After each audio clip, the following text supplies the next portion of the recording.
Racikan Berita 1. Bismillahirrahmanirrahim. Assalamualaikum warahmatullahi wabarakatuh. Waalaikumsalam warahmatullahi wabarakatuh. Alhamdulillah, kembali kita Berdialog. dialog conversation to scholars dengan sahabat saya Dr. Ihsan Mursi dan saya sendiri. Bang Mursi, banyak nih sebetulnya tema-tema yang harusnya kita juga bahas, tapi kalau kita lihat bahasan dari IC Trilso, sebetulnya apa yang kita bahas dari banyak video 2-3 tahun terakhir ini sebenarnya juga sudah dibahas. Tapi sekarang dengan kondisi atau dengan kenyataan praktek yang mutakhir kayak gitu ya. Jadi kalau kita lihat balik lagi di dalam konteks global politics, balik lagi bagaimana perang dagang Amerika dan seluruh dunia sebetulnya ya, bagaimana Indonesia sendiri mengirim secara khusus menteri menteri apa? Golkar itu. Erlangga. Menko. Oh, dia Menko ya. Saya jadi nggak terlalu memperhatikan posisinya Erlangga Hartarto yang juga Golkar kayak gitu. Terus siapa lagi yang waktu itu, ada beberapa orang kan timnya yang dikirim ke Amerika untuk melobi. Padahal dalam sejarahnya Indonesia dan Amerika itu kalau lobby itu biasanya Indonesia bayar mencari lobbyist yang kemudian digunakan untuk melobi sana. So far sampai hari ini itu selalu begitu. Tapi ini khusus, walaupun kita tidak tahu apa yang mereka lakukan dan ternyata juga gagal dalam konteks ini. Bahkan kemudian katanya sekarang malah ditambah persentasenya. Tapi kita nggak bahas secara khusus di dalam konteks ini. Nanti kita akan Angka itu fungsional aja. Kita lebih ke fundamental. Iya, karena angka dan sebagainya itu biasanya kalau dalam tulisan ada wajib juga sih untuk melihat bagaimana, bukan wajib artinya itu penting untuk memberikan satu argumen di dalam konteks ini. Nah, kalau balik lagi ke kebijakan Trump, kalau kita lihat Trump 1 dulu juga sebetulnya sama kan dengan American First, dengan dia nggak peduli dengan internasional, tapi pada saat yang sama statement dia, bahkan dia memindahkan sebetulnya dulu mengakui Yerusalem sebagai ibu kota Israel kan waktu itu di Trump 1 ini ya, kebijakan di Trump 1. Kemudian ada interupsi Biden dan balik lagi ke Trump kayak gitu. Sepertinya masih melanjutkan kebijakan-kebijakan yang waktu itu belum selesai dia. Tapi pada saat yang sama kalau kita perhatikan hari ini ya, dilema juga di dalam konteks kasihan teman-teman saudara-saudara kita Muslim di Amerika juga. Di satu sisi waktu itu sebetulnya dia against Biden, against siapa yang perempuan, Kamala Harris, tapi kemudian dia mendapatkan Trump kayak gitu. Tapi pada saat yang sama juga tidak menguntungkan juga dengan kebijakan-kebijakan sekarang, isu Palestinanya, isu bagaimana keuangan, sumbangan ke dana yang diberikan kepada Zionis Israel, dan bagaimana AIPAC itu tetap sangat menguasai di dalam lobby-lobby di dalam konteks politik di Amerika. Nah, melihat perkembangan baik itu politiknya, kebijakan politiknya Amerika Serikat sendiri, ya waktu itu kita sudah bahas dengan dia menutup atau WHO, kemudian USAID dan sebagainya, yang itu akan berpengaruh ke seluruh dunia sebetulnya. Tapi pada saat yang sama sebetulnya nggak usah takut lah dengan kebijakan-kebijakan Trump atau apa saja yang mereka ini. Amerika Serikat juga sangat tergantung kepada seluruh dunia, baik sumber daya alam maupun segala hal yang kecil, sehingga terjadi rush kan, membeli produk-produk Cina di sana kayak gitu ya, sampai segitunya masyarakat di Amerika di dalam konteks itu. Jadi di satu sisi kebijakannya targeted kepada negara lain, tapi sebetulnya yang terkena juga rakyatnya sendiri di dalam konteks itu. Nah, kita melihat bagaimana setelah pemilu tahun lalu kayak gitu, kalau kita evaluasi pemilu tahun lalu di Amerika 2024, sampai juga nanti kita bisa evaluasi juga pemilu 2024-nya Indonesia, kebetulan ini bersamaan gitu.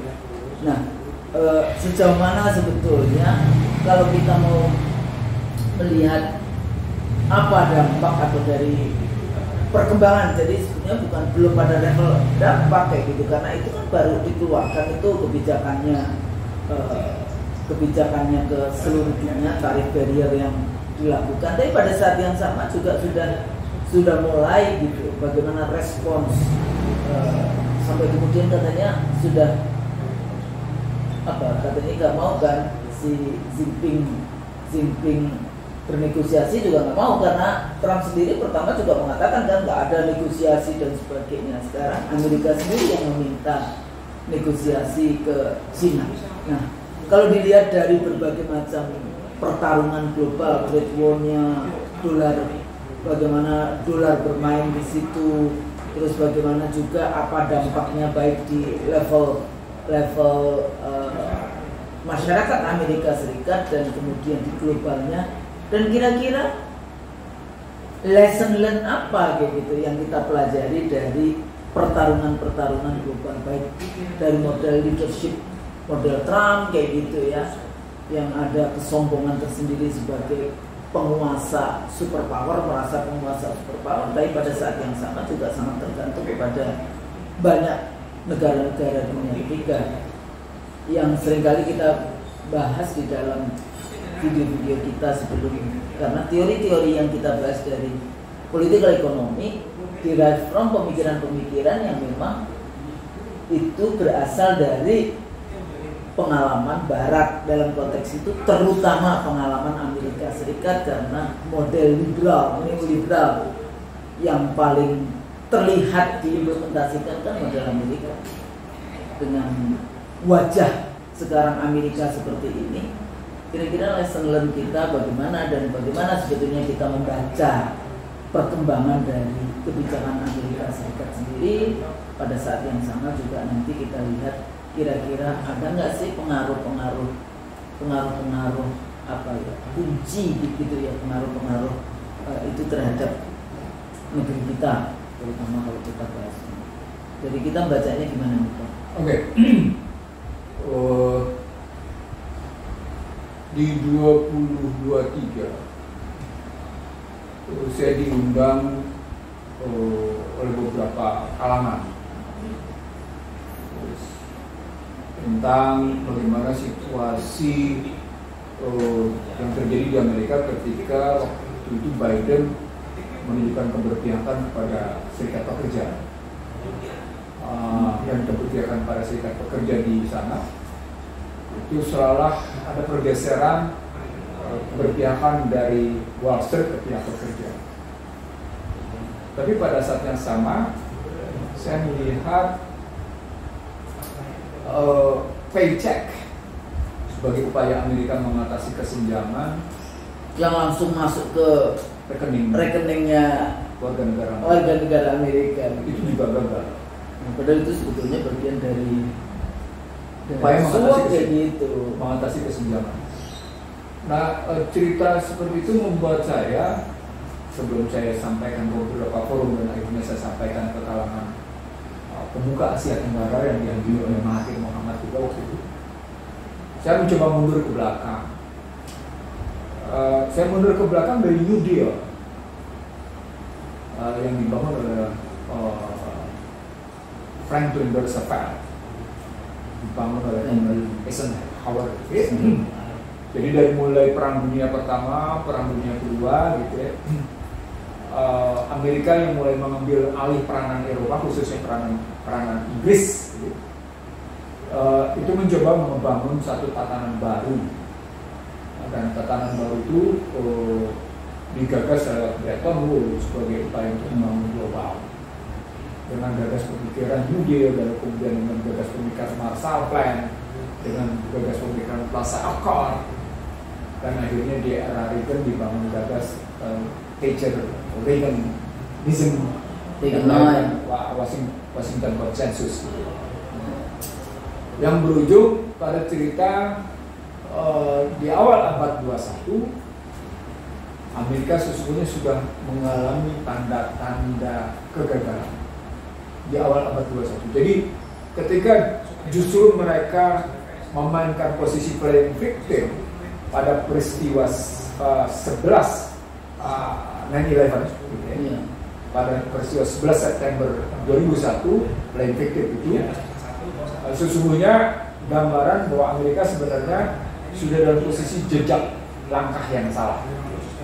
Tapi bisa saja bahwa 9/11 itu adalah mereka kan selalu bikin apa namanya kayak channeling gitu. Jadi dia udah tahu ini gagal, kayak MDGs gagal jadi SDGs, nanti SDGs gagal jadi yang kayak gitu-gitu. Jadi sebetulnya 9/11 bisa juga itu tadi kegagalan dari proses kemenangan di Perang Dunia Kedua yang ingin mendominasi dengan segala macam kredo globalisasinya. Iya. Kan kalau melihat dari pemikiran mereka kan developmentalism, ketergantungan, terus globalisasi kan. Iya. Secara berpikirnya begitu gitu kalau disingkat ya. Developmentalism, negara berkembang, negara maju kan gitu istilahnya. Ketergantungan, muncul teorinya Immanuel Wallerstein tentang teori sistem kan gitu. Sementara muncul juga pemikiran dari Ohio Konsorsium yang bicara tentang bagaimana ketergantungan itu suka tidak suka akan terjadi, maka muncul respon dari Indonesia dengan waktu itu saya ingat betul responnya Emil Salim, ya, tidak ada ketergantungan itu, yang ada adalah interdependensi gitu. Itu saya ingat betul tuh ketika muncul itu menyangkut peristiwa Malari terus kemudian terjadi, maka yang muncul adalah teori interdependensi gitu, sebagai respon. Ya awal 70-an memang itu kan dependensia dan dependensia. Sebenarnya dependensia bagi kita nggak ada interdependensi. Globalisasi juga diksi, yang ada adalah Amerikanisasi atau Eropanisasi, sebenarnya kan gitu. Hyperdomination. Nah, hyperdomination. Jadi kalau pakai istilah mereka sendiri hyperdomination, hyperhegemony. Iya. Jadi tapi itu shortcut. Dominasi mereka, hegemoni mereka. Tapi itu shortcut terus. Saya mengatakan bahwa maksudnya tadi itu. Artinya runtunan berpikirnya selama 1 abad, judul materi saya waktu itu, gagalnya Barat seabad. Padahal jangan lupa ketika kita membahas gagalnya Barat seabad, ini berkaitan juga sama kajian IC dari Sul ketika kita membahas Tordesillas dan Zaragoza sejak abad 15. Ya. 1494. Ya, 1494 ke 1525 dan seterusnya. Sampai akhirnya muncul di abad 20 atau 20 dan seterusnya, akhirnya mereka bikin begini gitu. Nah, di awal abad 21 ketika dilakukan playing victim dengan 9/11 tadi pada WTC itu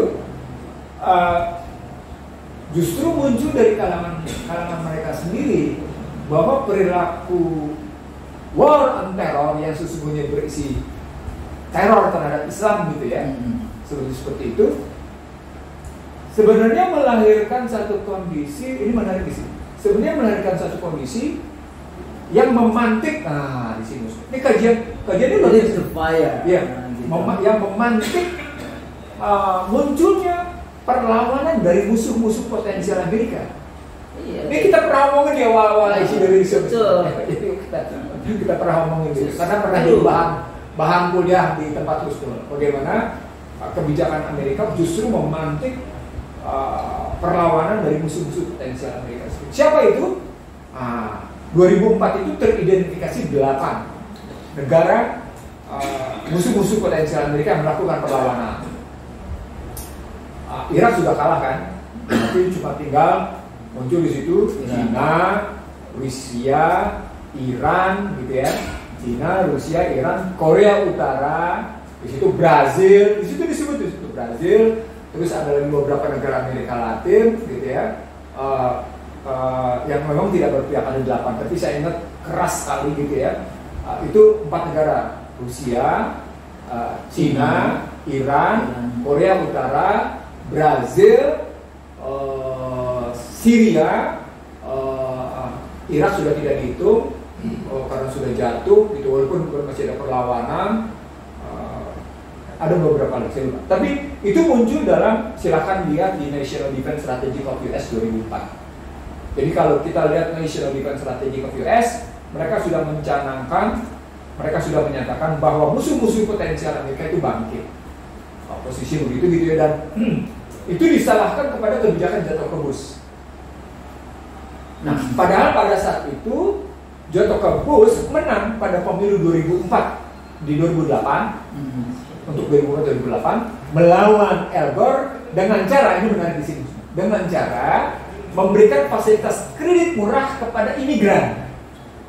Jadi imigran dikasih fasilitas kredit murah. Tapi sebetulnya popular vote-nya itu Al Gore menang.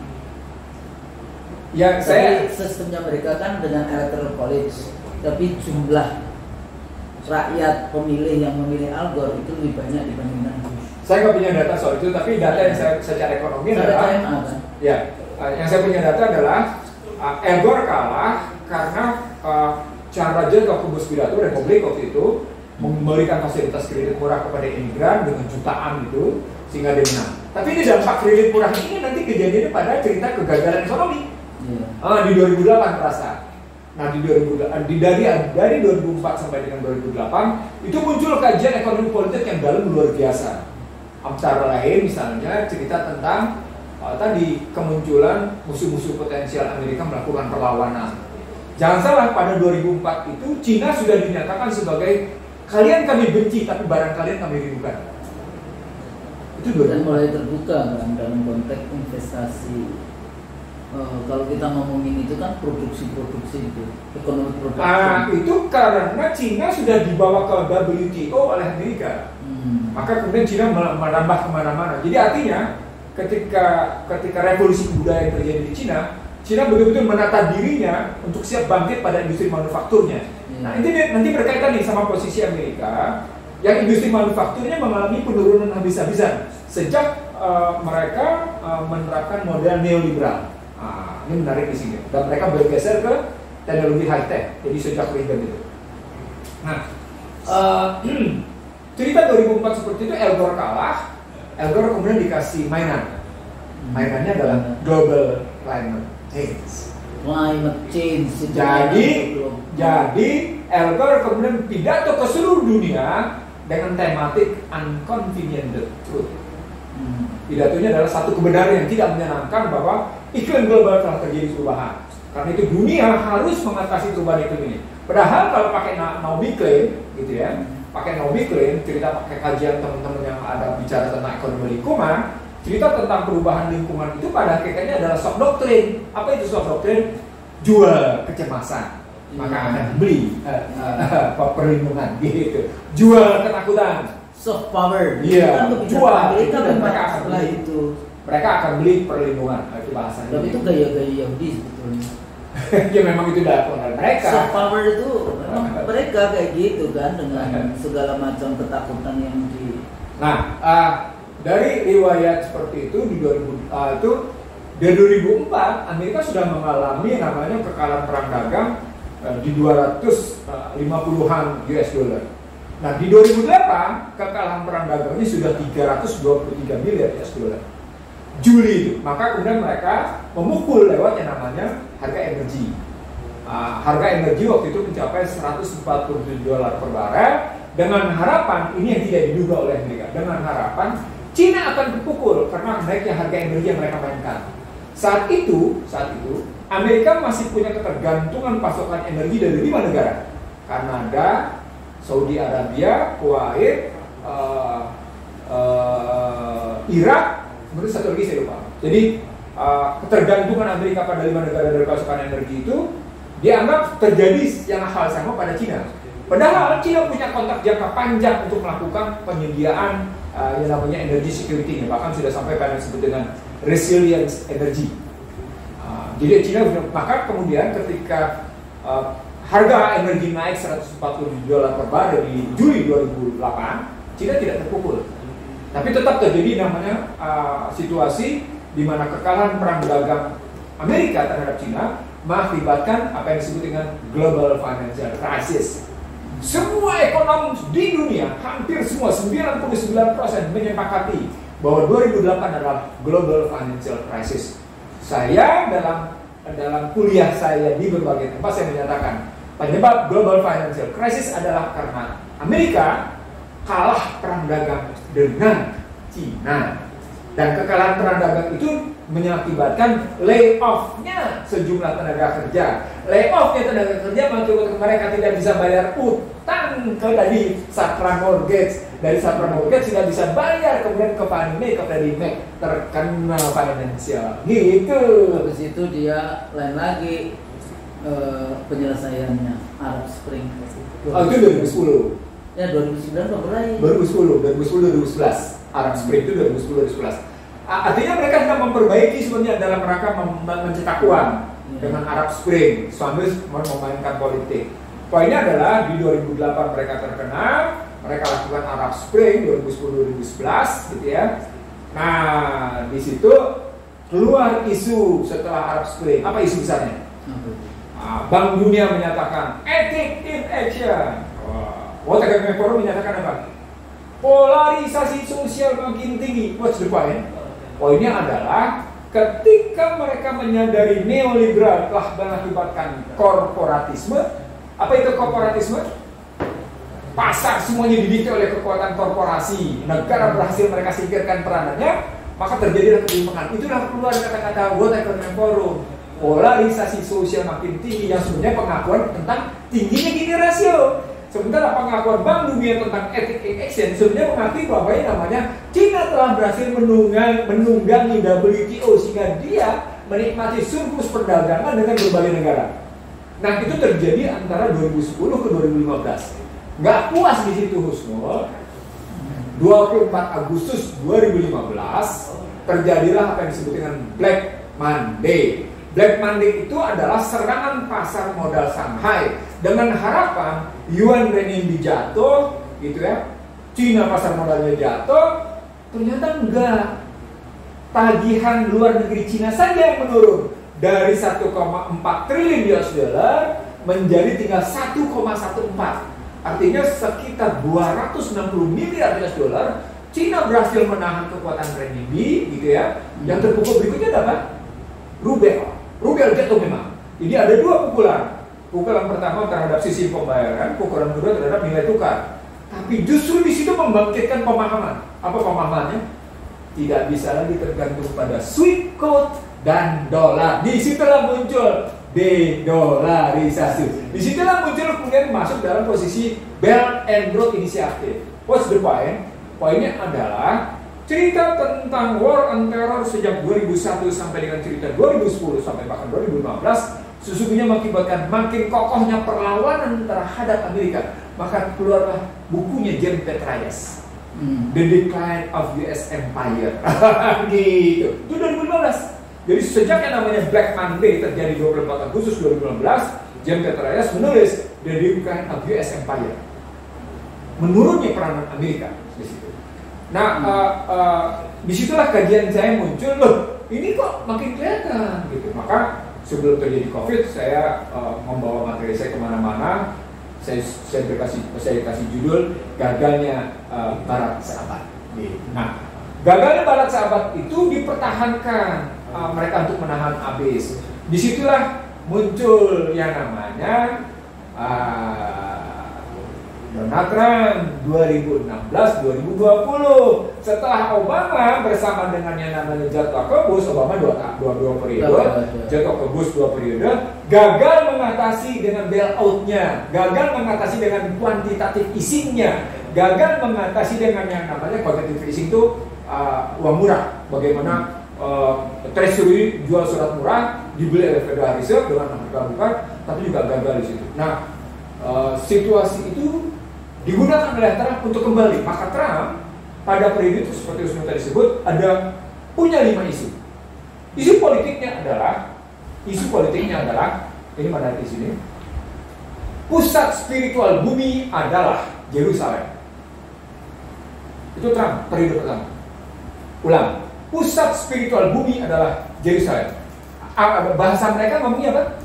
Bahasa mereka adalah, ini menarik di sini, Judeo-Christianity. Itu dinyatakan pada dalam beberapa saat setelah pidato inaugurasi 2017. Judeo-Christianity. Padahal mengantar posisi Judeo-Christianity itu muncul istilahnya namanya white national supremacy.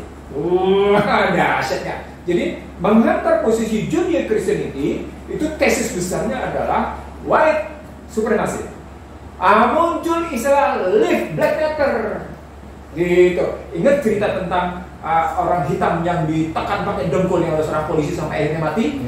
Itu peristiwanya. Ingat kasusnya di mana bagaimana di Charlottesville, bagaimana pertarungan antara hitam sama putih itu bisa-bisa. Apa poinnya? Poinnya Trump selain menggunakan istilah Judeo Christianity menggunakan kekuatan supremasi kulit putih. Tapi sebetulnya kalau itu bukan hal baru bagi Trump. Sebetulnya dari dulu yang tadi kita balik lagi ke sejarah Tordesillas Zaragoza yang kemudian diikuti dengan kolonialisme. Di situ kan sebetulnya kapitalisme. Waktu itu Marx mengatakan bahwa kapitalisme bukan saat itu Marx belum lahir. Kapitalisme itu mati, ya. Tapi kemudian kapitalisme itu dikembangkan dengan kolonialisme. Nah, dalam kolonialisme sebetulnya ini kayak sejarah berulang. Kalau Trump sekarang dengan Judeo Kristen, sebetulnya di dalam konteks perlawanan selalu Judeo Kristen. Walaupun kalau saya pelajari secara agama, lah orang Yahudi kan sebetulnya membunuh nabinya Kristen. Nabi Isa kan sebetulnya disalibnya, walaupun itu kita tidak menganggap sebagai orang Muslim, kita tidak menganggap itu Nabi Isa. Tapi mereka itu selalu itulah white supremacy juga di dalam konteks kolonialisme. Jadi setelah Zaragoza, Tordesillas dulu ya, Tordesillas Zaragoza, perjanjian itu bunyi di kapling-kapling. Tapi waktu itu pemainnya adalah Spanyol dan Portugis gitu. Kita dapat yang Portugis, yang Barat dapat ya kayak Amerika Latin tadi itu dapat yang Spanyol di dalam konteks itu. Afrika juga ya. Kemudian baru masuk Inggris, Prancis, Belanda dan sebagainya yang kemudian dunia dikapling-kapling.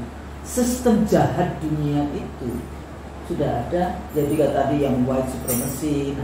Sebetulnya si Trump ini ya dia akan kembali ke model kolonialisme yang itu dengan diksi yang berbeda, dengan model nasionalis yang tadi itu apa tadi white nationalist supremacy yang mereka lakukan. Tapi sebetulnya ini seperti sejarah berulang lagi. Ada problem di mereka.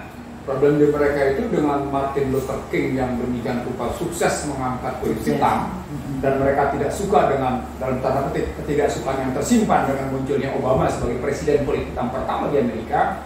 Mereka menganggap perlu ada jawaban. Walaupun cuma separuh. Mereka harus bilang ada jawaban. Makanya di era Trump itu dijawab dengan white nationalist supremacy. Saya ingin tokohnya Steve Bannon namanya. Jadi ada die-hardernya namanya Steve Bannon, bisa-bisa di situ gitu. Di era kedua juga Steve Bannon tidak muncul dalam kabinet, tapi muncul namanya Peter Hegseth dengan American Crusader-nya kalau orang berpikir begitu ya. Tapi lupakan dulu itu. Saya ingin mengatakan supaya sistematik kita melihatnya. Jadi ketika Trump mulai membawa, saya bilang ada 5 tadi. Pertama soal Yerusalem sebagai pusat spiritual bumi, Washington sebagai pusat pemerintahan dunia, gitu ya. Pusat kerajaan dunia adalah tetap London, 3 titiknya. Maka dibawa kasus white nationalist supremacy, isunya 2 isu tadi. Lalu kemudian muncul isu American First. Nah, di dalam itulah kemudian mereka mulai memperbaiki kebijakan di dalam negeri dengan berpihak kepada kaum buruh, dengan melakukan perbaikan industri di dalam negeri. Padahal catatan penting yang jarang dilihat orang, industri manufaktur Amerika sudah decline sejak yang namanya Ronald Reagan berkuasa. Industri manufaktur itu kan apa istilahnya, ada teorinya itu. Deindustrialisasi. Post-Fordism. Iya. Post-Fordism. Kemudian dia ekspor lah industri manufaktur itu keluar, dibagi-bagi, termasuk kepada Cina. Iya. Cina kan dapat apa? Sebenarnya itu bagian dari asal-muasalnya Marshall Plan. Marshall Plan adalah relokasi industri. Jadi tapi kemudian di era Reagan itu makin kelihatan ketika disebut sebagai format apa yang mereka bilang menggeser industri manufaktur ke industri high tech. Nah itu karena Reagan tidak menerapkan neo-Keynesian. Neo-Keynesian di situ gitu ya. Apa itu neo-Keynesian? Negara kembali lagi berperan untuk memancing, untuk memantik permintaan agregat itu secara ekonominya namanya. Dalam rangka memperbaiki struktur makro ke mikro. Wah, dasar itu. Nah, artinya ketika sejak Reagan sudah terjadi penurunan peranan industri manufaktur dan sudah bergeser ke industri high-tech, poinnya di era 1980 sampai dengan 84 sampai dengan 88, Amerika sudah mulai masuk ke wilayah industri IT pelan-pelan. Nah, di situ internet mulai merasakan. Kita sudah mengenal tuh yang namanya AT, XT gitu loh. Dengan biasa segala macam XT, AT mulai gitu ya. Kita mulai kenal tuh di situ. Saya ingat betul di 89 kita sudah mulai di Amerika sendiri gitu ya. Kita sudah mengenal yang namanya printer dot matrix gitu ya. Dot matrix dengan AT, XT-nya dengan buat prosesor juga baru belum ini gitu, masih belum kokoh di situ. Nah, dari cerita itu sesungguhnya kita dapat Trump juga melakukan penerapan tarif pelan-pelan. Tapi Trump sebenarnya belum mengatasi masalah. Apa itu masalahnya? Amerika punya ketergantungan pada Cina. Pertama, Cina adalah buyer terbesar atas kedelai dari Amerika. Ulang, 34% pasar kedelai di dunia dibeli oleh Cina, 34%. Dan sebagian besar kedelai dari Amerika merupakan barang yang diekspor ke Cina. Itu yang pertama. Yang kedua, babi yang dinikmati di Amerika dipasarkan dari Cina. Itu konsumsi ya, dari konsumsi, cerita konsumsi. Tapi yang paling menarik adalah soal mineral rare earth, tanah jarang. Tanah jarang yang dibutuhkan oleh Amerika dalam rangka industri militernya, yang ini pernah kita bahas ke IC dari sebelumnya. Mineral rare earth yang dibutuhkan oleh Amerika dalam rangka industri militer, industri IT dan industri strategis lainnya, 82% itu datang dari yang namanya Cina. Nah, di situ Trump dan Biden masuk military industrial complex itu kan dia masuknya di situ itu. Bahkan ada hal yang menarik nanti di belakang itu.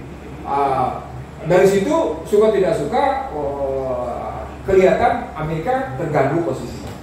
Yang menarik adalah sejak yang namanya mereka berhasil unggul dari segi teknologi minyak yang disebut dengan oil shale dan gas shale, sehingga Amerika tidak punya lagi ketergantungan dari 5 negara untuk pasokan minyaknya sejak 2012 karena teknologi shale-nya, gitu ya. Dan Amerika kemudian merupakan negara bukan lagi net importer, tapi net exporter posisinya gitu ya, walaupun kecil. Itu mempengaruhi posisi bagaimana Amerika tidak lagi sembarangan. Menarik di sini, Amerika sadar bahwa energy price war yang mereka mainkan pada 2008, yang harganya 147, tidak bisa lagi mereka mainkan. Maka yang mereka mainkan bukan lagi pada itu. Yang mereka mainkan di sini terkadang yang macam-macam di sini. Dolar, IT, yang kelihatan keras adalah 2, dolar dan IT, plus industri militer. Maka khususnya bisa lihat, pemirsa IC dari Show bisa lihat, sejak peristiwa 2015 sampai dengan 2025 yang mereka mainkan cuma 3. IC dari chip, semikonduktor, itu kelihatan di situ, nilai tukarnya, lalu perang militernya, industrial militer kompleksnya. Yang namanya perang-perang konvensional itu tetap aja terus menerus dipertahankan. Karena di belakang itu menggerakkan perekonomian. Bang, tapi balik lagi di dalam konteks itu, jadi kalau balik lagi di dalam konteks economic development-nya Amerika di dalam itu, sejauh mana structural change of production dan consumption yang itu kemudian terus-menerus mempengaruhi kehidupan ya sebetulnya kebijakan dari pemerintahnya. Jadi yang tadi di dalam konteks ternyata juga yang dijual ke Cina adalah produksi untuk tempe di kita kayak gitu. Tapi kalau di Cina untuk apa itu? Macam-macam susu, salah satunya susu kedelai macam-macam. Nah, tapi Amerika sendiri dia memang menjual teknologi kan dengan yang tadi saya katakan push Fordism, sehingga dengan fleksibilitas tenaga kerja dan berbagai macam hal-hal lain di dalam konteks produksi ekonomi yang berbeda dengan sebelumnya. Nah, dalam konteks ini dia kan maunya lead ini Amerika, ya, jadi teknologi dia sekarang maunya itu, tapi Cina sendiri juga sudah melewati belum itu pada level kondisi Amerika, sehingga kondisi sekarang ini dia nggak bisa mau udah setara antara Amerika dan Cina kayak gitu di dalam konteks teknologi. Kalau konteks teknologi dari sejumlah indikator tentang keunggulan teknologi, Cina bukan setara, Cina sudah melampaui. Dari 43 indikator teknologi, Cina sudah menguasai 30 sekian teknologi. Sisanya baru diambil Amerika dan negara lain. Tapi 34 indikator teknologi semuanya diambil oleh Cina. Kita jangan silakan baca buku Prahara Bangsa, karena itu saya bahas di Prahara Bangsa gitu ya. Bagaimana peperangan Cina. Saya tidak dalam posisi saya melakukan kajian kayak gini, Husnul. Ini boleh dibilang memang sejak saya terheran-heran dengan orang yang mengunyah habis-habisan playing victimnya Amerika pada 9/11 itu gitu. Itu kita saat itu Bang Nursa tahu nggak? Itu yang namanya dubes Amerika baru saja datang karena 9/11 itu. Ya baru saja katanya cuma berapa waktu itu pokoknya dia itu baru, termasuk baru. Itu kita itu dipanggil ada 9 orang, saya satu-satunya perempuan, diajak makan di hotel apa itu yang di Kuningan itu, yang di ujung itu, hotel apa itu? Kok lupa itu yang pinggir sungai di sini Kuningan yang. Oh, Four Seasons. Kita diundang makan siang dan dia itu ngeluh. Kenapa? Pertama saya memang ngomong pertama karena saya tanya ngapain ngundang kita, terus dia menganggap bahwa kita ini adalah public opinion leaders gitu kan. Jadi mungkin karena seringnya kita diwawancara di TV, di radio, di koran kayak gitu. Terus dia bertanya kayak gitu, kenapa kok nggak belain Amerika waktu 9/11? Kata siapa kita nggak belain, kita belain, tapi belainnya juga proporsional kayak gitu. Kita nggak mau kalau sebagai aktivis perempuan nggak mau ada kekerasan. Tapi pada saat yang sama Anda kemudian membalasnya ke Afghanistan kayak gitu kan. Teror Islam apa?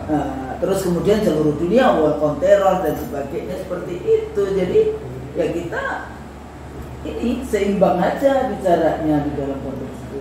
Jadi dia bingung karena di antara kita nggak ada yang kemudian kasihan dari Amerika, itu kasihan daripada dia sudah menggunakan jadi ini kan terus saya bilang juga Anda selalu menganggap dengan Indonesia sebagai negara Muslim terbesar di dunia, terus kemudian ada 200 orang yang demonstrasi di depan Anda, 200 juta semua, Anda juga menganggapnya begitu, Islamofobia yang luar biasa. Nah, balik lagi di dalam diskusi kita dengan playing victim, sebetulnya mau apa orang model Amerika playing victim? Itu kan bagian dari senjata teror. Iya, maksudnya sebetulnya dengan begitu terjadi legalisasi dan pengesahan atas kebijakan teror dunia. Nah, kalau kayak gitu dilakukan dengan cara lain kok. Kan dulu presiden kepala bahwa Amerika diteror oleh kekuatan Islam lewat yang namanya 9/11. Dengan begitu Amerika wajib melakukan perang terhadap teror. Itu ceritanya. Kemudian Guantanamo. Itu di bawah itu berikutnya. Tapi poinnya bukan itu. Poinnya adalah 9/11 itu mensahkan, melegalkan Amerika harus melakukan peperangan melawan teror. That's the point. Iya, cuma kan persoalannya sampai hari ini nggak jelas tentang 9/11 ini. Iya, soal jelasnya paling tidak mereka sah melakukan perlawanan terhadap teror dan kemudian itu legitimate. Iya, sebetulnya melegitimasi. Bahkan disahkan oleh PBB. Iyalah, PBB kan semua dikuasai oleh Amerika. Ya bukan sekedar legitimasi. Kecuali cuma isu perempuan ya enggak. Bukan cuma sekedar legitimasi, maksud saya secara legal konstitusional dunia Amerika berhasil menunjukkan war on terornya gitu ceritanya. Pidatonya Bush itu. Pidatonya Bush tentang war. Jadi kalau kita ngambilnya begitu ceritanya di 2015 kayak begitu dan muncul tadi polarisasi sosial tinggi, lalu kemudian war and effect terjadi, dan Amerika bertahan dari posisi harga energi dan mereka tidak mainkan, maka mereka cuma tinggal 3 memainkannya, high technya, dolarnya kan gitu, high technya, perang high technya, bagaimana mereka menguasai itunya, lalu kemudian dolarnya, lalu berikutnya tadi makanan cepat saji dari sistem pembayaran gitu ya di belakang itu gitu. Termasuk yang namanya penggiringan opini karena mereka masih menganggap opini dunia dikuasai oleh Amerika, dan karenanya sejak kekalahan perang dagang Amerika pada 2008 hingga hari ini semua media bahasa Barat selalu menyatakan ekonomi Cina bakal jatuh. Sampai kemarin juga kebijakan tarif juga menganggap itu sebenarnya perang antara Cina dan Cina akan jatuh. Artinya kalau dilihat dari sejak 2008 ke 2015, 2015 hingga hari ini, semua opini yang dibangun oleh media masa Barat itu gagal. Kenapa? Karena Cina tidak pernah jatuh seperti yang mereka beritakan. Gitu ceritanya. Bahkan kalau cerita kemarin pada posisi tarik, Cina bertahan habis-habisan. Tahu nggak kalimatnya gimana? No. Xi Jinping tidak akan pernah mengambil inisiatif untuk menelpon. Itu kan yang itu diberitakan dengan tegas. Xi Jinping tidak akan pernah mengambil inisiatif untuk menelpon. Oh, itu kalimat itu menunjukkan bahwa Cina bertahan habis-habisan. Kenapa? Karena begitu tidak terjadi ekspor mineral rare earth ke Amerika, dan diam-diam Ibu Sultan tidak ada ekspor fentanyl ke Amerika, gelimpangan itu masyarakatnya. Di situ saya ingin mengatakan sesuatu. Riset yang dilakukan oleh Pew dan Gallup menyatakan ini menarik. Jadi riset yang dilakukan oleh Pew Research dan Gallup tentang situasi masyarakat sosial Amerika, sesungguhnya sejak COVID hingga hari ini berantakan. Nah, ini untuk lembaga-lembaga survei ya. Ini model Gallup survei. Yeah. Pew. Itu bicara tentang yang kayak gini, bukan kemudian gimana caranya orang tidak pantas untuk menjadi anggota parlemen maupun eksekutif dijadikan survei kayak gitu ya, dipuja-puji. Saya ingin membuktikan maaf usul. Kalau kita ngambil kayak gitu, saya bisa mengerti kenapa intelektual Indonesia intelektual BO istilah kita. Oh, saya bisa mengerti itu. Kenapa akhirnya? Oh iya, gue bisa mengerti. Kenapa? Karena situasinya sekarang. Saya bilang gini, saya ngikutin 5 situs yang terjadi di Amerika. Bagaimana mereka menganggap kegagalan mereka itu dibahas secara mendalam. Kegagalan neoliberal yang dibangun oleh neoliberal, ultra neoliberal istilah kita, yang dibangun sejak Ronald Reagan hingga sekarang. Mereka kemudian berpikirnya begini, ini saya sahabat karena usul lompat ke sana ya. Mereka bilang begini, ini nggak bisa lagi kita begini. Kita harus keluar dari prinsip-prinsip ultra neoliberal dan kemudian ngejemput situasi bagaimana kita bisa bangkit. Itu sudah muncul. Jadi bohong itu katanya ketika pasar bisa mencari dirinya sendiri dan menyampaikan efisiensi dan kebajikan serta keadilan, bohong itu katanya. Itu yang namanya dulu ya kawan saya yang jadi menteri keuangan itu selalu ngomong percaya betul kayak gitu bahwa pasar liberalism, market will the public itu enggak, maksudnya pasar itu akan mengurus dirinya sendiri. Ya nggak ada, ngapain kita bikin negara kalau kayak gitu. Dari dulu juga nggak ada. Nah balik lagi Bang, dari dengan model structural change yang kayak begitu gitu ya, dan kemudian produksi konsumsi, perubahan teknologi, sebetulnya kalau tadi pakai ideologi liberal neoliberal dan kemudian teorinya ke sana, ini sebetulnya economic factors progress nggak di Amerika, atau stagnan atau justru decline. Jadi dalam konteks itu. Jadi saya sebenarnya sejak awal mengajukan 3 tesis. Tesis pertama tentang bagaimana modal politik bergerak pada modal sosial, bagaimana modal politik bergerak pada modal ekonomi. Yang pada neoliberal, modal politik yang bergerak itu ternyata malah membuahkan kekuatan modal sosial mendikte modal politik dan modal ekonomi. Itu neoliberal. Jadi kalau pakai bahasa akademik yang saya bangun, modal ekonomi, modal finansial yang terbentuk karena neoliberal dan sudah berjalan selama hampir 40 tahun, telah menghasilkan korporatisme di mana kekuatan korporasi mendikte negara dan mendikte masyarakat. Itu konsepnya who hold the big hand. Private itu lead the public. Tapi lead the public. Balik lagi di dalam konteks yang tadi, kalau kita kayak life standar kehidupan misalnya di Amerika sendiri gimana dengan model kebijakan-kebijakan? Terpengaruh nggak gitu? Terpengaruh kan? Labor kayak gitu ya. Terpengaruh. Cara sederhananya begini, warga negara senior merasa kritis dan merasa cemas dengan persoalan perumahan. Ya karena di sana itu utang semua. Nah, kalau pakai utang lagi, bahkan sekarang para veteran perang Irak sekarang dalam posisi sangat cemas menghadapi tagihan-tagihan mortgage per hari ini. Bayangin nggak coba? Jadi kalau orang Amerika tuh mortgage rumahnya, asuransi kesehatan, asuransi pendidikan, bukan asuransi, bayar pendidikan, bayar rumah, bayar kesehatan, itu Amerika. Tuh ya. Yang kedua, bagaimana krisis pendidikan karena Trump kemudian mendikte bahwa Harvard, Pennsylvania, Columbia harus mengikuti kemauan dan kemudian mereka melakukan perlawanan. Wah, dahsyat ini. Ini sedang on, ya. Jadi seru deh kan. Ongoing ini yang kasus Harvard, Columbia, Pennsylvania. Jadi itu ya posisi gitu. Sementara yang namanya tingkat pengangguran itu naik karena terjadi penurunan industri, penurunan pertumbuhan habis-habisan karena kebijakan tarif gitu situasi gitu ya. Jadi kalau kita kembalikan Adam Smith Wheel of Nation, jauh dong ini dari. Nah, kesalahan PIA kalau cerita tadi nggak kan harus dihubungkan juga. Bukan, ntar akhirnya. Bisa pak? Ya kita juga. Enggak, ntar akhirnya kaitannya dengan pidato 1 Mei kemarin di Monas, bicaranya Adam Smith. Maksudnya? Enggak begitu. Cara pikirnya nggak begitu. Ketinggalan zaman. Saya ingin mengatakan sama Husnul, intelektual Indonesia ketinggalan 5-10 tahun. Ya sedikit dong, jangan sampai 100 tahun. Kalau teknologi ketinggalannya 20 tahun. Oke. Tapi pemikiran kita ketinggalan. Pemikiran ketinggalan 50 tahun itu jauh loh. 20 tahun yang lalu, 25 tahun yang lalu kita sudah diskusi yang kayak gini. Iya, makanya sih bilang ini udah ketinggalan. Contoh sederhana begini. Ketika kita melihat situasi sekarang dari kementerian, orang ribut ini tidak ada di teori ini apa sih? Terus critical teorinya ada semua kita. Tambah 80-an aja kita sudah mengkritisi Thatcher right Reaganite.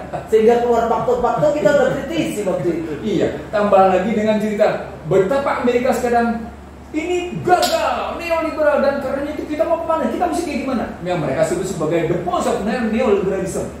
Sampai-sampai kayak gitu dan itu bukan sedikit pemikiran gitu. Tahu nggak? Kalau kita baca, saya kebetulan ikut subtext-nya Krugman, subtext-nya Stexford-nya Brad Bellon, subtext-nya Kenneth Turgot, subtext-nya yang namanya Joseph Stiglitz. Kita perdebatan menarik sekali. Dan itu maaf hasil saya bilang nggak saya dengar di Indonesia.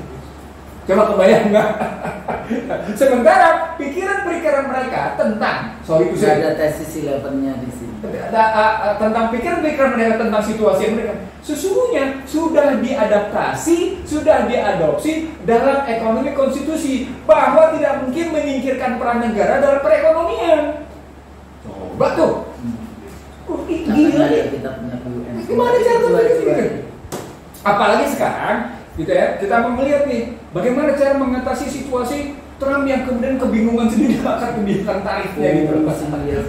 Nah, dari situ muncullah karena Trump menarik diri dari Badan Kesehatan Dunia, Trump menarik diri dari namanya Paris Accord, maka Badan Kesehatan Dunia bikin kesepakatan sendiri dengan beberapa negara di luarnya bagaimana menyiapkan pandemi 2025. Ya, nanti jawabannya adalah One Health Policy lagi sedunia. Nanti kita dibikin pandemi-pandemi yang lain. Satu. Akhirnya jualan COVID dulu, jualan apa? COVID, vaksin. Nah, yang kedua, orang kemudian sibuk dengan kripto. Kripto itu artinya CBDC, Central Banking Digital Currency. Makanya Trump protes soal KRIS, Trump protes soal gerbang pembayaran nasional, gitu lah. Karena bacanya itu KRIS ya, bukan QRIS.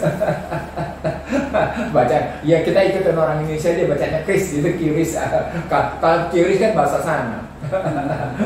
Quick Response Indonesian System kan gitu kan. Quick. Makanya KRIS kan gitu. Boleh nggak baca pakai KRIS? Sejauh itu si Trump terganggu dengan QRIS atau KRIS-nya Indonesia. Karena sesungguhnya ASEAN ya ini? Enggak, Indonesia. Indonesia doang ya? Indonesia Nggak bisa tapi dipakai keluar ya? nggak bisa, tapi nggak akan terpengaruh karena seperti juga WeChat itu kan mengakibatkan sistem pembayaran Cina merugikan Indonesia sehingga iya yang kasus di Bali ya dari pasar 2019 itu. Nah artinya kalau kita mau bilang situasi yang sedang muncul sekarang ini dampak dari bergesernya orang tidak lagi menggunakan Swift code, dampak dari orang tidak lagi mau menggunakan dolar, itu tadi mempengaruhi peranan Amerika yang biasanya menghisap satu negara dengan kekuatan dolar. Menghisap satu negara dengan kekuatan yang namanya teknologi. Menghisap kekuatan satu negara dengan yang namanya pendidikan dan Hollywood gitu. Dan makanan cepat saji dengan pendidikan dan pemberitaan ceritanya. Nah, sekarang kalau kita ngambilin begitu ceritanya. Dan itu retail tapi sistematis ya. Karena itu sampai kepada individu-individu di seluruh dunia. Nah karena itu ketika orang sibuk tentang blokade gitu ya, blokade sejumlah produk Israel terkena kan produk Amerika juga. Iya, siapa yang masih ikutin? Misalnya Starbucks itu sekarang misalnya sudah ada fatwanya MUI loh, diharamkan. Iya, udah keluar itu. Udah lama ya. Nah, jadi di situ keluarlah kebijakan tadi bagaimana mereka tetap berusaha mengatasi dominasi, menjaga tetap melihara dominasi. Itu makanya ketika Trump menekan tarif, saya menyebut tesisnya sebagai biaya dominasi. Nah, biaya dominasi itu akan keluar lagi nanti minimal pada dua hal yang paling cepat dilakukan. Apa itu? Yang paling cepat dilakukan adalah tadi pada soal kesehatan dan pada soal keuangan dengan model sistem perbankan dunia. Apa itu basis teknologi? Karena itu mereka tidak mau lepas. Dan itu nampak bagaimana kemarin Jeff Bezos gitu ya, meluncurkan satelit gitu loh. Meluncurkan satelit dan dalam rangka mengatur internet. Tapi juga kemudian mengikutinya namanya diikuti oleh sebelumnya sudah Elon Musk gitu. Nah, sementara Cina tetap bertahan habis-habisan pada model mereka, Rusia tetap bertahan, dan Jepang sudah melirik kerjasama dua lagi dengan Cina dan dua lagi dengan Amerika. Karena bagaimanapun Jepang punya kepentingan. Singapura yang punya khusus free trade agreement dengan Amerika itu pun protes kena 10% gitu. Artinya sesungguhnya dunia sedang mengalami great reset. Dan salah satu great reset yang paling nyata adalah kasus mati lampunya, mati listriknya Spanyol dan Portugal. Termasuk yang namanya great reset kemarin yang sebenarnya di Bali. Nah, artinya sesungguhnya bukan tidak mungkin itu terjadi di Indonesia. Kenapa? Karena independent power plant dipegang oleh swasta, gitu ya. Kan dipegang oleh swasta nih. Lihat video di awal-awal IC itu yang membahas tentang PLN. Saya masih ingat paling tidak itu ya. Intinya semua kabel dan ininya itu masih sudah private. Jadi orang Indonesianya disuruh apa? Jadi milik negaranya disuruh yang ngambilin duit jadi tukang kasir. Debt collector. Nah, itu yang sudah dimiliki. Jadi bayaran kita. Siapa itu aktornya dulu kebijakan? Ya disebutkan beberapa. Kalau pakai data saya sih jelas di situ. Cina. Bukan, selain Cina juga ada dari Amerikanya.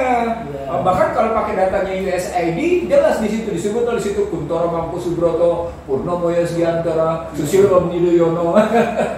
Nah, pakai data mereka tuh loh. Dan yang dulu Menteri BUMN. Iya, Pak. Mereka itu semua udah gitu disebut itu posisi. Nah, balik lagi ke situ Usnul. Kalau mau cerita Great Reset 2025, pertanyaan berikutnya menjadi begini. Kita punya segudang masalah, tapi di panggung internasional kita dihadang oleh persoalan besar. Great Reset 2025, maka pertanyaan kita siapa? Itu Ustaz. Jadi Great Reset ini luar biasa loh sebenarnya. Ini lebih dahsyat loh sih dari cerita 2020. Saya kasih tahu aja. Saya tidak sedang menakut-nakuti. Karena kita bukan model Amerika Serikat yang kemudian dengan apa itu tadi memberikan ketakutan kepada dunia. Shock doctrine. Enggak, kita tidak sering melakukan shock doctrine, enggak betul. Kita mengingatkan betul. Waspada. Watawasau bil haq, watawasau bis sabr. Itu kita waspada dengan kondisi global yang tadi dibacakan. Itu kayak gitu ya. Jadi bukan kemudian kita menakut-nakuti. Karena begini Husnul, cerita tentang munculnya musuh-musuh potensial Amerika di 2004, muncul di 2008 lagi muncul lagi kemarin di 2012 muncul lagi. Itu musuh-musuh potensial itu tidak bergeser, termasuk di dalamnya Venezuela. Ya karena Maduro. Amerika Latin itu memang banyak yang melawan Amerika. Ya karena korban pertama ekonomi politiknya Amerika Latin itu kan fix itu ininya. $1 2 realis. Jadi $1 itu 2 realis di fix, itu marah itu Amerika dan Brazil. Jadi artinya kalau kita ngambil lagi dari pertarungan itu, bagaimana Great Reset 2025 di respon oleh Indonesia? Mari kita bertanya, pemerintah Indonesia nyiapin apa? Lalu ditanya saya sejumlah teman, Bang, kalau gitu kita mesti ngapain kalau begini? Saya bilang, undang-undang kesehatannya saja sudah nyerah sama Great Reset itu gimana?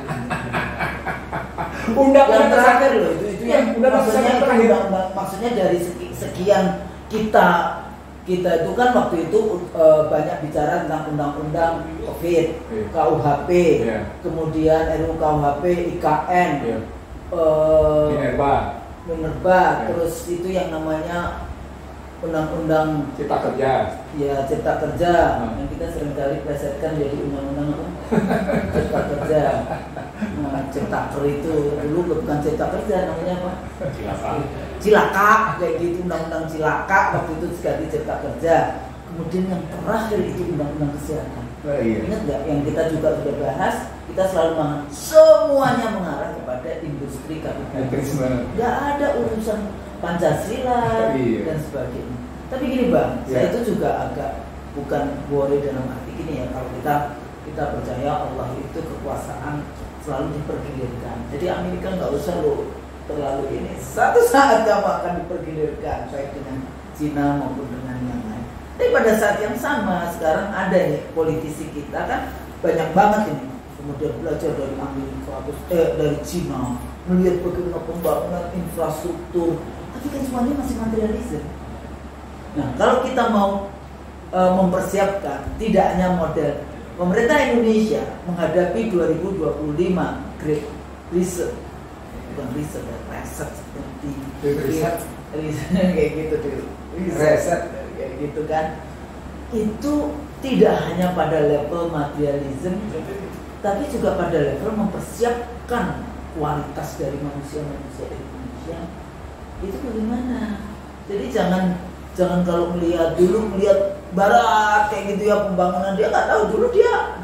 Kalau saya pergi ke Eropa gitu, ke London, ke Amsterdam, ke Prancis, ke negara-negara yang seperti itu, saya cuma ngomong itu dulu hasil dari uangnya nenek moyang saya nih, kayak gitu ya, kolonialisme kayak gitu kan, diambil kan kekayaan kita ke sana, dibangunlah negeri mereka, kota-kota mereka. Kita masih di dalam konteks kemiskinan. Sekarang kalau kita tanya orang-orang aja juga, negara mana yang paling miskin di dunia? Mereka jawabnya kan Afrika. Afrika itu kan banyak negara mana? Tapi kalau Anda lihat Rabat, Anda lihat Tunis, Anda lihat bahkan di Kenya, ya, yang kotanya apa kayak gitu, atau saya udah pernah ke beberapa kota di Afrika Selatan kayak gitu. Ya nggak kelihatan, walaupun nanti kalau keluar ya kelihatan. Santi tahunnya itu juga kelihatan. Nah, balik lagi ke situ, mental kita di dalam melihat kondisi tadi ya, structural change of production, consumption, perkembangan dari teknologi, industri, militer dan sebagainya. Sebetulnya kita lihatnya seperti apa? Kalau kita bahas lagi economic development ala Pancasila, masih ada nggak kita memikirkan? Kalau Bang Mursi selalu mengatakan constitutional economy, kayak gitu. Itu gimana? Tapi konstitusinya ada demokrasi dan ada. Menarik pertanyaan. 45 kita balik lagi. Jadi menarik Nusnul. Sebenarnya sejak 2015 ke 2025 ini kita diberikan pembelajaran mahal. Bagaimana Iran misalnya yang diembargo habis-habisan menyatakan kami mendapat karunia ketika kami diembargo. Wah, gitu ceritanya. Sebaliknya, Korea Utara yang dikuaris habis-habisan malah berhasil menimbulkan ketakutan Washington. Bahkan ketika yang namanya Rusia menyerang Ukraina, Korea Utara membantu Rusia. Walaupun kemudian pemberitanya menyatakan 1000 tentara Korea Utara mati ketika melawan Ukraina. Wah, itu pemberitanya kayak gitu. Tapi kenyataan tetap aja drone-nya Iran, kekuatan militernya Korea Utara ngebantu yang namanya Rusia, kan gila. Ini yang terakhir kemarin yang waktu Iran dihabisi juga. Iya, wah, itulah sampai presidennya kena kan. Iya. Begitu juga yang namanya jenderalnya Qasim Soleimani kena itu. Kan ada kalau presidennya itu kan jatuh, berarti itu urusan intelijennya itu. Ya, pakainya kena Qasim Soleimani, presidennya terus sama kejadian di Damaskus yang sebelumnya gitu ya. Poinnya adalah Iran itu menunjukkan daya tahan, Korea Utara itu menunjukkan daya tahan, Afgan itu menunjukkan daya tahan, Syria itu menunjukkan daya tahan. Yang paling menarik siapa? Turki dan Venezuela. Turki kurang diajar bisa kan? Inflasi 65% tapi tetap punya sikap. Venezuela Maduro kurang diajar apa? Sampai dibilang, sorry itu sih ya, sampai disebut nasionalisme, sorry itu sih ya, nasionalisme. Nggak enak nyebutnya. Jadi pakai pemberitaan mereka nyebutnya nggak enak sekali. Karena dituding nggak bisa. Sampai kalau SBY kan pernah dibilang lendak tuh. SBY pernah dibilang lendak, bebek ngesot. Tapi kalau yang namanya Maduro itu ditulis bisa-bisa sebagai nasionalisme. Wah, pokoknya bisa-bisa nggak perlu taruh. Nah, dari sana saya ingin mengatakan bahwa sesungguhnya Indonesia itu kalau mau, sorry itu saya, kalau mau pengambil kebijakannya cerdas, kalau mau intelektualnya bukan intelektual bio, dia punya kok jalan keluar semua. Banyak. Wow. Kita kaya sumber daya alam, manusianya juga banyak, walaupun pendidikannya rendah. Jadi Great Reset 2025 itu tetap memberi harapan. Habis kalau memilih leadersnya nggak pakai cawe-cawe sih, atau pakai cawe-cawe ya. Jadi kalau sudah sampai di situ, nah ini jadi berarti balik lagi ke tesis IC dari Soka yang sejati nih. Kata kuncinya tetap namanya pada kepemimpinan. Nah, sementara kepemimpinan itu dihadapkan oleh 5 indikator, 5 variasi. 5 varian, leaders as leaders, leaders as fighters, leaders as managers, leaders as operators, leaders as janitor. Janitor. Itu artinya kita punya beberapa variasi di situ Husnul. Leaders as leaders itu pemimpin sejati. Leaders as leaders, leaders as fighters gitu ya, masih bagus. Leaders as managers, tapi bukan leaders as operators. Bukan leaders as janitor. Ya, kita sekarang lebih banyak janitor, even operator juga kayaknya tidak kesana gitu, karena semuanya memikirkan dirinya sendiri dan nggak peduli negara sudah kedaulatan, sudah terjual dengan harga murah dan tanpa rasa malu dan sebagainya, dan itu sebenarnya kebiasaan kita sih. Ya, as a scholar ya, akademik di dalam konteks student. Tidak bermaksud menghina siapa. Makanya aku nggak mau siapa orangnya. Ya. Anda melihat aja. Makanya kalimat kita juga bukan leaders. Bukan dealers. Ya. Leaders. Oke. Tapi Bang, pada saat yang sama, apapun kalau kita melihat, kan kita juga, karena ini juga akademik dan theoretical perspektif ya, paradigma kayak gitu. Yang tadi bahas paradigmanya, model paradigma Amerika dan sekutunya yang Eropa Barat, bicara tentang liberal dan neoliberal, mereka itu seyakin bahwa itu adalah jalan yang benar. Dan sekarang terbukti gagal. Nah, sementara kalau Cina, Korea Utara itu ada ya, Rusia masih ada komunisnya. Sementara kalau John Locke kan mengatakan jangan serahkan kekuasaan kepada ateis karena nanti dia nggak ada limitation. Ini juga perlu mendapatkan perhatian.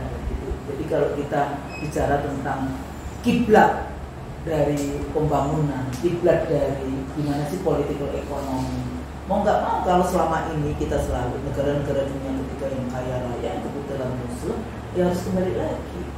Apa sih ajaran-ajaran ya? Kita balik lagi lah, Indonesia itu Islam, kemudian Pancasila, ya ada konstitusinya yang sebelum dipisahkan, karena nggak usah takut gitu. Kita pikir yang ngasih utangan, ya kalau Barat itu kan dari perbankan, utang, riba, kemudian industri narkoba, industri apalagi yang drug, industri seks. Dan ini semuanya industri-industri yang dilarang sama Islam. Mana barokahnya? Mereka memang hidup di situ. Hidupnya dari situ. Makanya kenapa kalau kita bahas termasuk industri perbudakan, slave, sekarang bahasanya pengusik, itu terus-menerus harus kita ultra modern slavery system. Ultra modern slavery system. Ya, jadi kita sepertinya Anda bekerja di industri IT di lantai 65 dengan pakai dasi, tapi Anda sebetulnya cuma sekrop budak dari multinational corporation yang itu sudah memakan apa yang terjadi sekarang. Private publiknya Amerika ya. Trump itu punya Trump Tower. Kalau ada yang pernah pergi ke Manhattan di Fifth Avenue, itu nggak jauh dari sebetulnya ininya Indonesia, konsulat jenderal yang bukan UN ya, yang Indonesia konsulatnya itu di 68th Street. Itu nggak jauh jalan kita ke Fifth Avenue, yang kemudian itu di situ ada Trump Tower. Jadi Trump Tower masuk di situ bagaimana nih? Ya memang dia pebisnis, makanya temennya Elon Musk, temennya yang kayak gitu-gitu ya biasa saja bagi dia. Dan dia sekarang menggunakan negara untuk mengimplementasikan bisnisnya dia. Cuma kan bisnis kan ada yang untung, ada yang buntung kayak yang bilang. Nah, dalam konteks konsep kayak gitu tadi, pemerintah Indonesia harus bagaimana? Itu harus ini Mbak, kita bahas. Indonesia kita siap nggak? Yang jelas enggak, dari pikiran mereka masih beho kepada model Amerika, menganggap bahwa itulah ini. Tapi di dalam tingkah laku sebagian mereka percaya dengan Cina karena 10 tahun rezim sebelumnya itu kan connecting kepada obor, ya kan, one belt one road, dan kemudian diganti diksinya karena itu dapatkan perlawanan, diksinya diganti BRI. Nah, bahasa Indonesianya, kalau bahasa Inggrisnya Belt Road Initiative, BRI kayak gitu kan. Nah sekarang ini apakah ini berubah nih? Ada 120 sekian perjanjian pembangunan kita yang dikonekkan dengan poros Jakarta Beijing, sementara pada saat yang sama masih kuat hubungan dengan poros Jakarta Washington. Kita berada di mana? Kalau saya 2019 saya bicara dengan salah seorang petinggi yang sekarang menjadi top petinggi. Sini yang maksudnya ialah saya bilang, kalau kita sungguh-sungguh setia pada janji suci konstitusi, kalau kita sungguh-sungguh setia pada Undang-Undang Dasar 45, maka tidak ada masalah yang tidak bisa diselesaikan. Insya Allah. Tapi kalau Anda pegang Undang-Undang Dasar 2002, nggak bisa. Kenapa? Karena Undang-Undang Dasar 2002 jiwanya menyerahkan itu pada kekuatan kapitalisme. Baik pasal 1 ayat 2, pasal 2 ayat 1, pasal 6 ayat 2, pasal 4, serta pasal 33 ayat 4 itu menyerahkan sepenuhnya pada kekuatan kapitalisme. Pasar, bandar, 9 naga, 10 naga itu.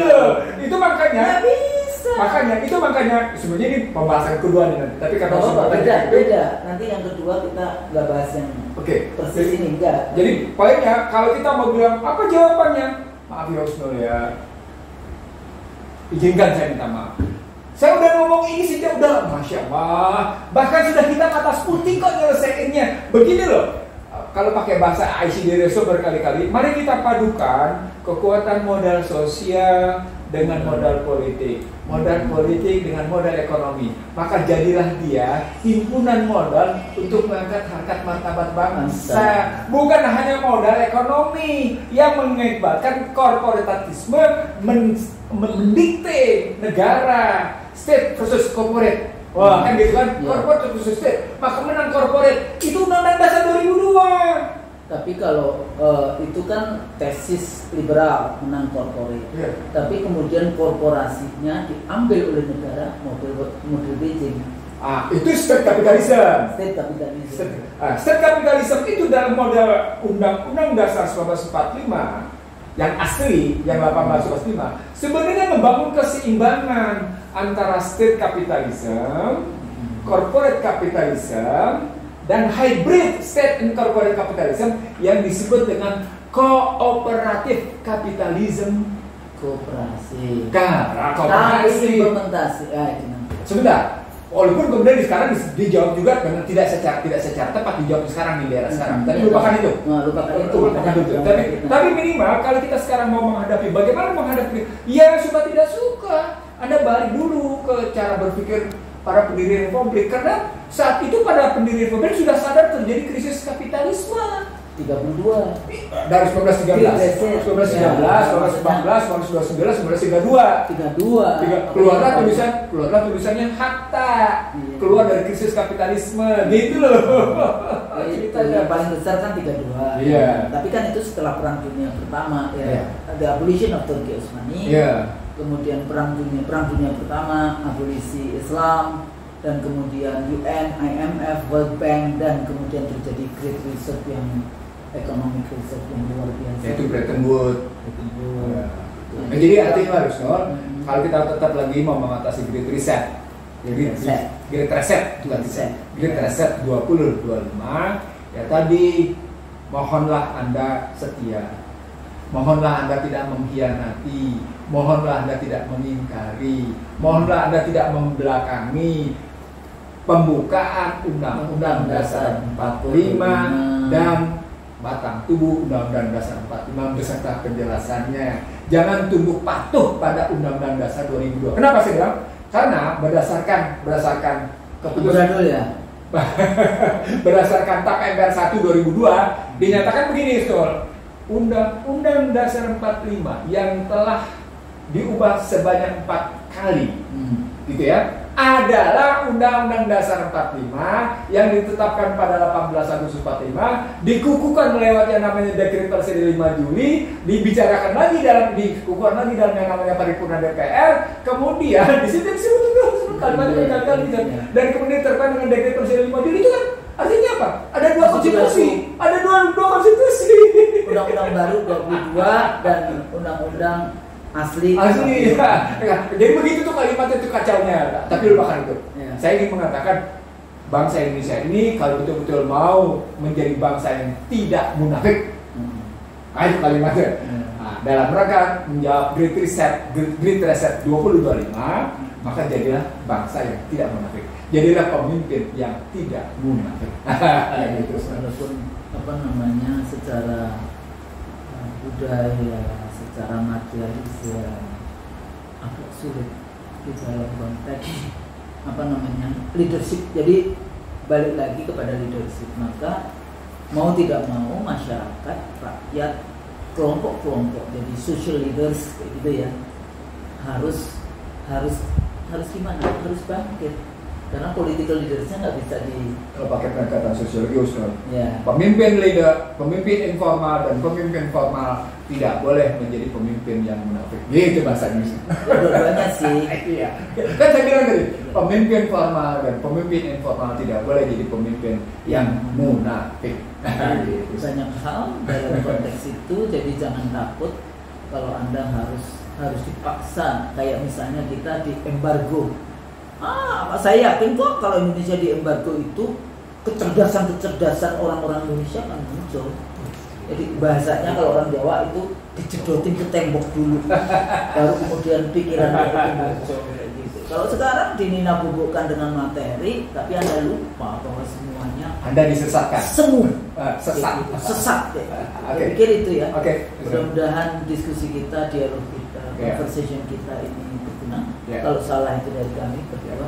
Mohon maaf sebenarnya dari Allah. Sampai di sini, sampai ketemu lagi dalam program kita. Assalamualaikum warahmatullahi wabarakatuh. Waalaikumsalam.